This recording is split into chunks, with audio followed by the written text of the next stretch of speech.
One escaped 7 prison camps. One was a Nazi who saved 7,000 Jews in 3 weeks.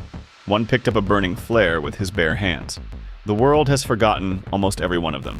These are the forgotten heroes of World War II. Let's begin with the soldier whose name was Coward, and was anything but Charles Coward, the Count of Auschwitz. Charles Coward escaped 7 different German prisoner of war camps. On one occasion, he posed as a wounded German soldier in a Wehrmacht field hospital, and was personally awarded the Iron Cross before they realized their mistake.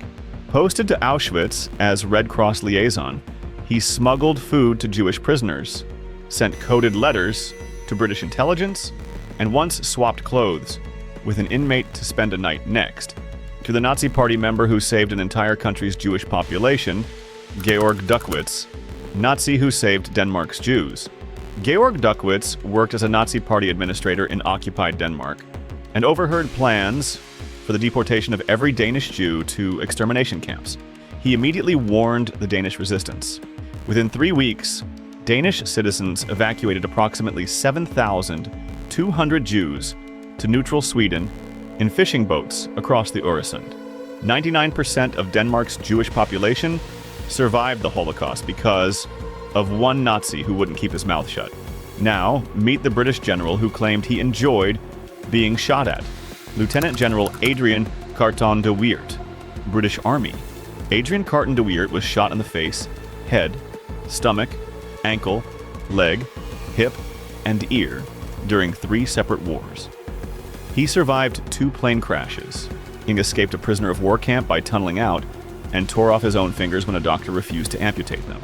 He commanded the British military mission to Yugoslavia and Poland during World War II. His memoir famously declared, "Frankly, I had moving to the Soviet pilot who flew combat missions on prosthetic legs.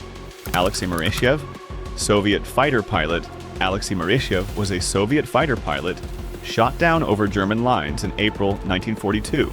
He crawled through enemy territory for 18 days with shattered legs, eating tree bark and snow until Soviet villagers found him.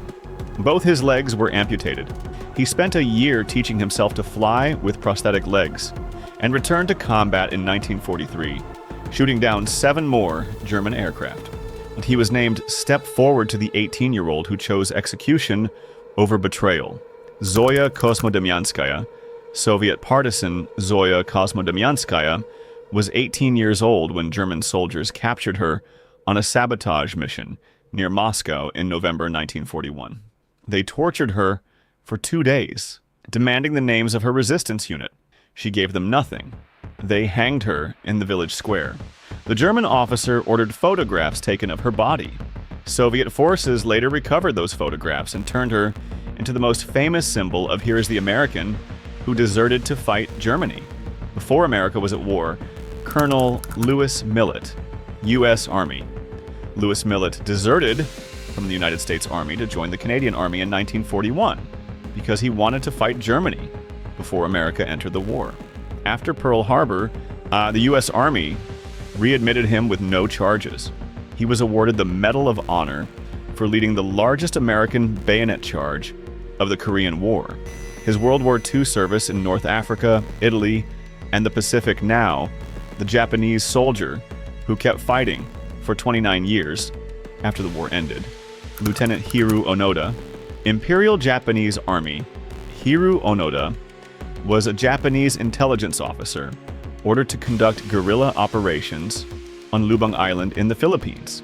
In 1944, he continued conducting them for the next 29 years. Onoda refused to believe the war had ended, despite leaflets, newspapers, and personal letters from his family. He finally surrendered in 1974, after his former commanding officer flew to the Philippines to formally relieve him of his orders. Meet the Catholic priest who volunteered to die in another man's place. Maximilian Kolbe, Polish Catholic priest.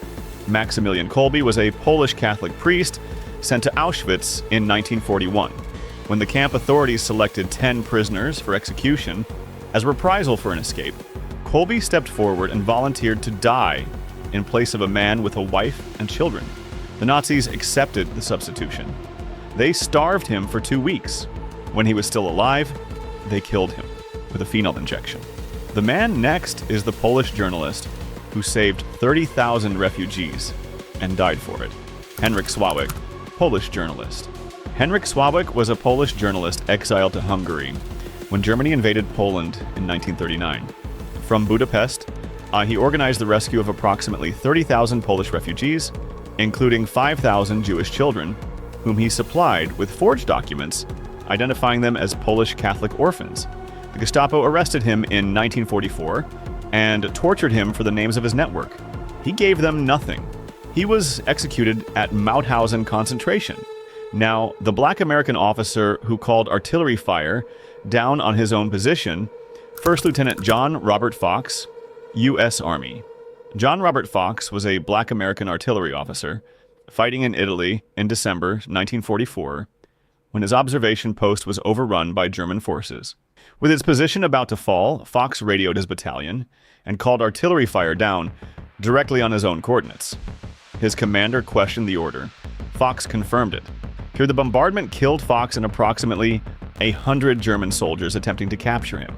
His medal stepped forward to the black soldier, whose Medal of Honor took 52 years to arrive. First Lieutenant Vernon Baker, U.S. Army. Vernon Baker led a 25-man platoon up Castle Aganolfi in Italy in April 1945 and personally destroyed 3 German machine gun nests, an observation post, and a German command dugout. He was the only man from his unit to survive the assault. The U.S. Army recommended him for the Medal of Honor in 1945. The Army denied it because he was black. Baker received it in 1997. Moving to the Pole, who volunteered to be imprisoned inside Auschwitz, Captain Witold Pilecki, Polish resistance. Witold Pilecki volunteered to be imprisoned inside Auschwitz to gather intelligence for the Polish resistance. He spent 2.5 years inside the camp, organized a resistance network among the prisoners, and escaped in April 1943, carrying detailed reports about the gas chambers. After the war, Communist Poland tried him for espionage and executed him in 1948. His name was banned for 40 years. He is now. Here is the Polish boxer who fought for his life 60 times inside Auschwitz, Tadeusz Pietrzykowski. Polish boxer Tadeusz Teddy Pietrzykowski was a Polish boxer sent to Auschwitz in 1940. The camp guards forced him to fight for their amusement against bigger, healthier prisoners. He won 40 of approximately 60 fights, despite being permanently malnourished. Each victory earned him extra food rations, which he distributed to other starving prisoners. He survived the war, returned to professional boxing in Poland, and died in obscurity in 1991. Now, the American paratrooper who fought for both the U.S. Army and the Red Army, Sergeant Joseph Barrel. U.S. paratrooper Joseph Barrel was an American paratrooper captured by German forces after dropping into Normandy on D-Day.